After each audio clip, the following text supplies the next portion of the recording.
l'union de l'apostolat catholique, don de l'Esprit Saint, est une communion des fidèles qui, unis à Dieu et entre eux selon le charisme de Saint Vincent Pallotti, œuvre en faveur de la corresponsabilité de tous les baptisés pour raviver la foi et rallumer la charité dans l'Église et dans le monde et amener ainsi les hommes à l'unité dans le Christ.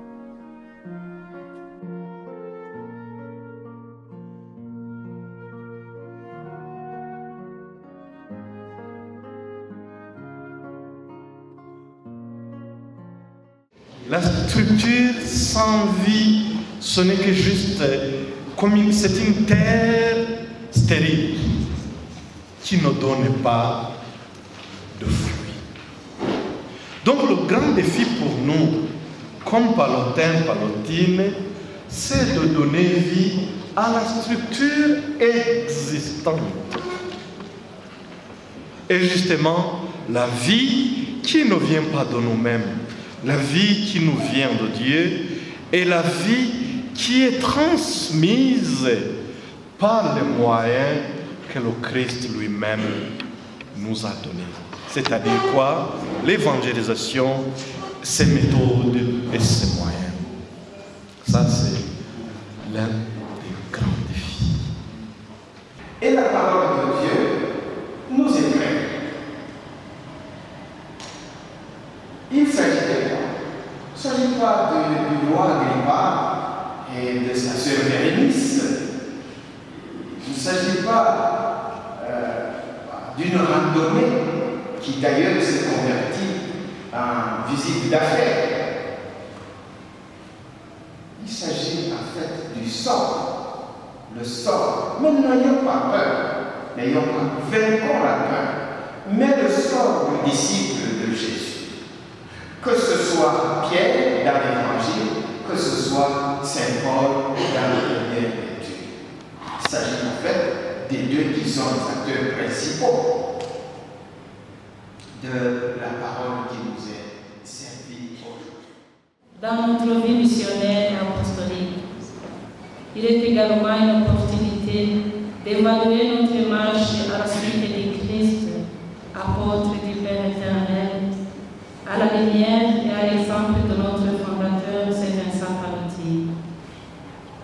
Ainsi, nous pouvons alors préparer un avenir meilleur, caractérisé par plus de zèle et de dévouement.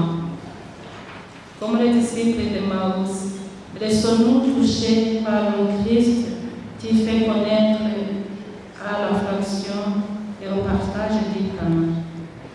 Il nous accompagne sur notre chemin, dans nos doutes et nos découragements.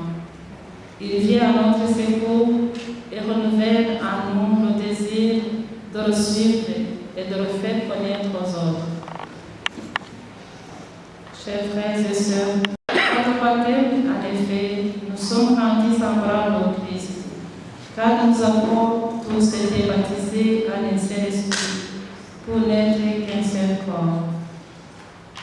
Partant de cette affirmation du Concile Vatican II, le disciple de Saint Vincent Pallotti réalise bien que plus nous ressemblons à lui, plus nous nous engageons pour l'aimer dans nos frères et sœurs, avec le souci de leur ouvrir la voie du salut éternel. Un chrétien sans courage, ça ne vaut pas la peine.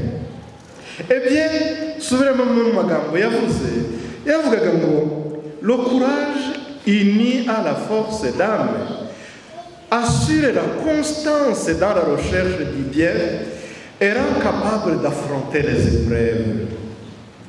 Le courage est la force de ne pas se résigner à l'injustice. Le courage nous aide d'abord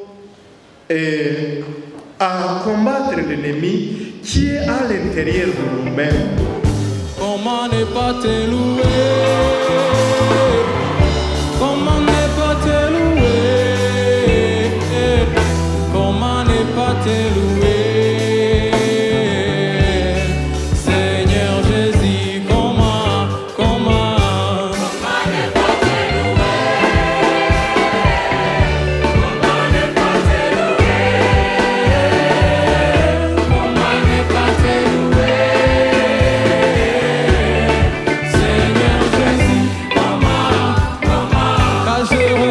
détour de moi.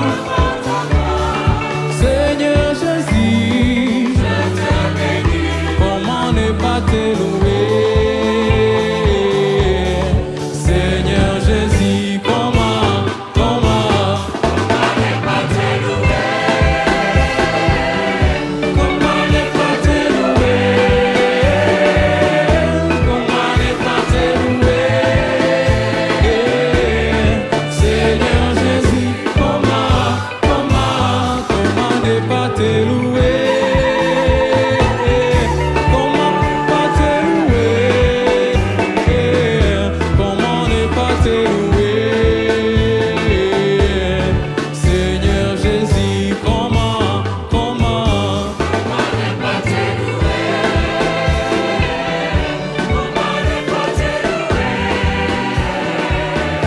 Comment ne pas te louer? Seigneur Jésus, car je regarde. Les efforts les plus généreux des individus n'arrivent à rien s'ils ne sont pas réunis et ordonnés vers un objectif commun, disait Saint Vincent Pallotti.